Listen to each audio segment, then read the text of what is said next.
The Hobbit by J.R.R. Tolkien. Chapter 12 Inside Information.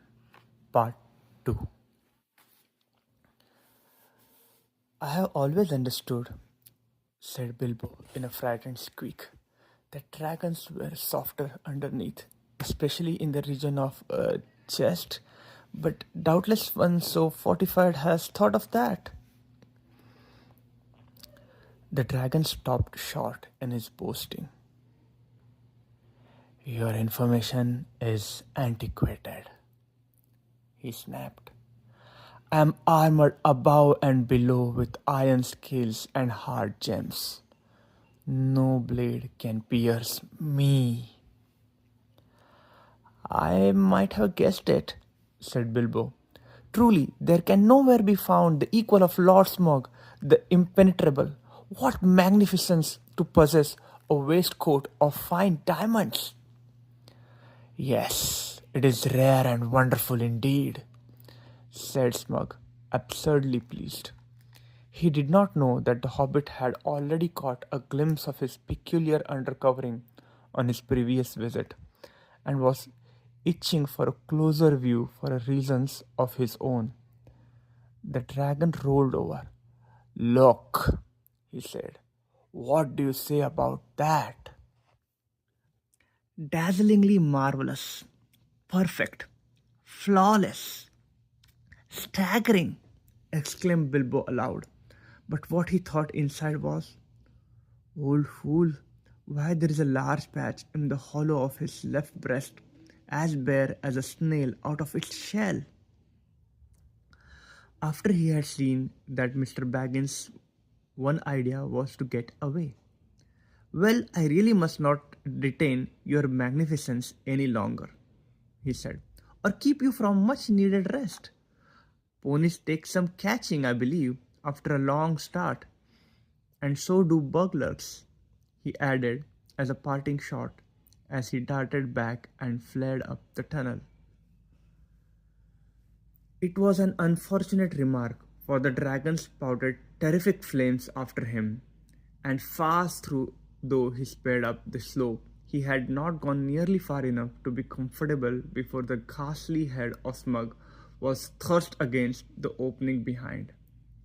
Luckily, the whole head and jaws could not squeeze in, but the nostrils sent forth fire and vapor to pursue him, and he was nearly overcome and stumbled blindly on it great pain and fear. He had been feeling rather pleased with the cleverness of his conversation with Smug, but his mistake at the end shook him into better sense. Never laugh at a live dragon, Bilbo, you fool, he said to himself, and it became a favorite saying of his later and passed into a proverb. You aren't nearly through this adventure yet, he added, and that was pretty true as well. The afternoon was turning into evening when he came out again and stumbled and fell in a faint on the doorstep. The dwarfs revived him and doctored his scratches as well as they could. But it was a long time before the hair on the back of his head and his heels grew properly again. It had all been shined and frizzled right down to the skin. In the meanwhile, his friends did their best to cheer him up, and they were eager for his story, especially wanting to know why the dragon had made such an awful noise and how Bilbo had escaped. But Hobbit was worried and uncomfortable, and they had difficulty in getting anything out of him. On thinking things over, he was now regretting some of the things he said to the dragon, and was not eager to repeat them. The old thrush was sitting on the rock nearby with his head cocked on one side, listening to all that was said. It shows what an ill temper Bilbo was in. He picked up a stone and threw it at the thrush, which merely fluttered aside and came back. Drat the bird, said Bilbo crossly. I believe he is listening and I don't like the look of him. Leave him alone, said Thorin. The thrushes are good and friendly. This is a very old bird indeed, and is maybe the last left of the ancient breed that used to live about here, tamed to the hands of my father and grandfather. They were a long lived and magical race, and this might even be one of those that were alive then, a couple of hundred of years or more ago. The men of Del used to have the trick of understanding their language and used them for messengers to fly to the men of the lake and elsewhere. Well, he will have news to take to Lake Town all right, if that is what he's after, said Bilbo. Though I don't suppose there are any people left there that trouble with thrush language. Why, what has happened? Cried the dwarfs. Do get on your tail. So Bilbo told them all he could remember, and he confessed that he had a nasty feeling that the dragon guessed too much from his riddles added to the camps and the ponies. I'm sure he knows we came from Lake Town and had help from there, and I have a terrible feeling that his next move may be in that direction. I wish to goodness I had never said that about Barrel Rider. It would make even a blind rabbit in these parts think of the lake men. Well, well, it cannot be helped, and it is difficult not to slip in talking to a dragon, or so I always heard, said Balin, anxious to comfort him. I think you did very well if you ask me. You found out one very useful thing at any rate and got home alive, and that is more than most can say who have had words with the likes of Smug. It may be a mercy and a blessing yet to know of a bare patch in the old worm's diamond waistcoat. That turned the conversation, and they all began discussing dragon slaying, historical, dubious, and mythical, and various sorts of stabs and jabs and undercuts, and the different art devices and stratagems by which they had been accomplished. The general opinion was that catching a dragon napping was not as easy as it sounded, and the attempt to stick one or prod one asleep was more likely to end in disaster than a bold frontal attack. All the while they talked, the the thrush listened, till at last, when the stars began to peep forth, it silently spread its wings and flew away. And all the while they talked and shadows lengthened, Bilbo became more and more unhappy, and his foreboding grew. At last he interrupted them. I am sure we are very unsafe here, he said, and I don't see the point of sitting here. The dragon has withered all the pleasant green, and anyway the night has come and it is cold. But I feel it in my bones that this place will be attacked again. Smug knows now how I came down to his hall, and you can trust him to guess where the other end of the tunnel is.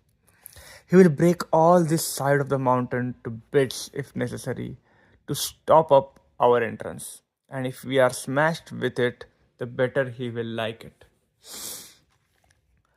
You are very gloomy, Mr. Baggins, said Thorin. Why has not Smug blocked that lower end, then, if he is so eager to keep us out? He has not, or we should have heard him. I don't know.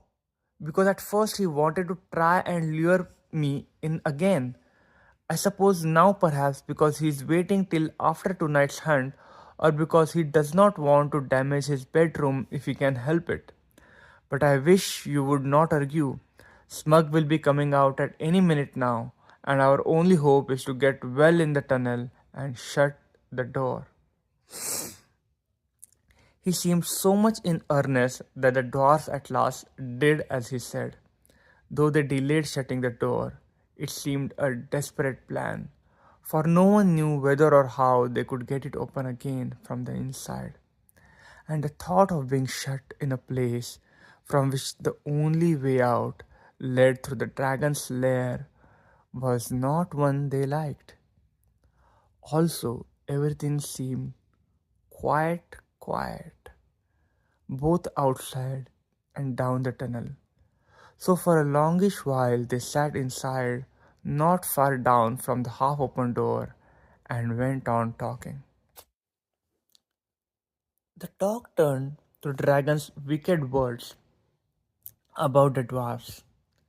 Bilbo wished he had never heard them, or at least that he could feel quite certain that the dwarfs now were absolutely honest when they declared that they had never thought at all about what would happen after the treasure had been won. We knew it would be a desperate venture, said Thorin, and we know that still, and I still think that when we have won it will be time enough to think what to do about it. As for your share, Mr. Baggins, I assure you we are more than grateful and you shall choose your own 14th as soon as we have anything to divide. I am sorry if you are worried about transport, and I admit the difficulties are great. The lands have not become less wild with the passing of time, rather the reverse. But we will do whatever we can for you and take our share of the cost when the time comes. Believe me or not, as you like. From that, the talk turned to the great hoard itself and to the things that Thorin and Balin remembered.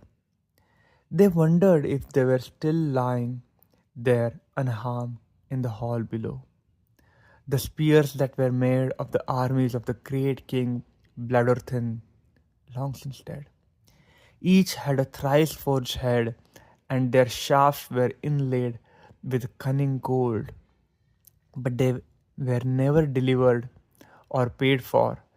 Shields made for warriors long dead, the great golden cup of Thor, two-handed, hammered, and carven with birds and flowers, not craven with birds and flowers,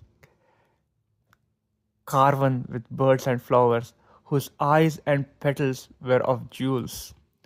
Coats of mail gilded and slivered and impenetrable. The necklace of Girion, Lord of Dale, made of 500 emeralds green as grass, which he gave for the arming of his eldest son in the coat of dwarf-linked rings, the like of which had never been made before, for it was wrought of pure silver, to the power and strength of triple steel. But fairest of all was the great white gem, which the dwarfs had found beneath the roots of the mountain, the heart of the mountain, the Arkenstone of Thrain. The Arkenstone, the Arkenstone, murmured Thorin in the dark, half dreaming with his chin up his knees. It was like a globe with 1,000 facets. It shone like silver in the firelight, like water in the sun, like snow under the stars, like rain upon the moon. But the enchanted desire of the horde had fallen from Bilbo. All through their talk, he was only half listening to them. He sat nearest to the door with the one ear cocked for any beginnings of a sound without. His other was alert for echoes beyond the murmurs of the dwarfs, for any whisper of a movement from far below. Darkness grew deeper, and he grew even more uneasy. "Shut the door," he begged them. "I fear the dragon in my marrow. I like this silence far less than the uproar of last night. Shut the door before it is too late." Something in his voice gave the dwarfs an uncomfortable feeling. Slowly,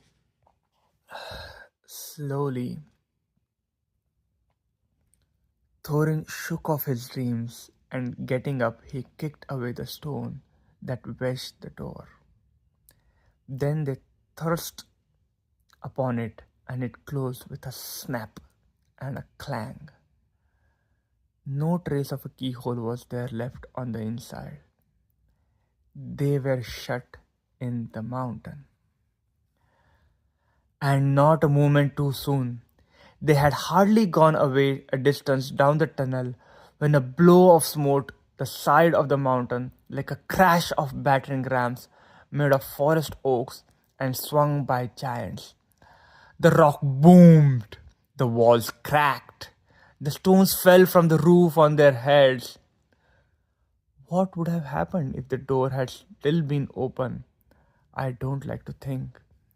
They fled further down the tunnel, glad to be still alive, while behind them, outside, they heard the roar and rumble of Smug's fury. He was breaking rocks to pieces, smashing wall and cliff with the lashing of his huge tail, till their little lofty camping ground, the scorched grass and the thrush stone, the snail-covered walls, the narrow ledge, and all disappeared in a jumble of smithereens, and an avalanche of splintered stones fell over the cliff into the valley below. Smug had left his lair in a silent stealth, quietly soared into the air, and then floated heavy and slow in the dark like a monstrous crow, down the wind towards the west of the mountain, in the hopes of catching unawares something or somebody there, and of spying the outlet to the passage which the thief had used. This was the outburst of his wrath when he could find nobody and see nothing, even where he guessed the outlet must actually be. After he had let off his rage, in this way he felt better, and he thought in his heart that he would not be troubled again from that direction. In the meanwhile he had further vengeance to take. Barrel Rider, he snorted. Your feet came from wester side. Your feet came from water side, and up the water you came without a doubt. I don't know your smell, but if you are not one of those men of lake, you had their help. They shall see me and remember who is the real king under the mountain. He rose in fire and went away south towards the running river. End of chapter 12. Inside information. The Hobbit.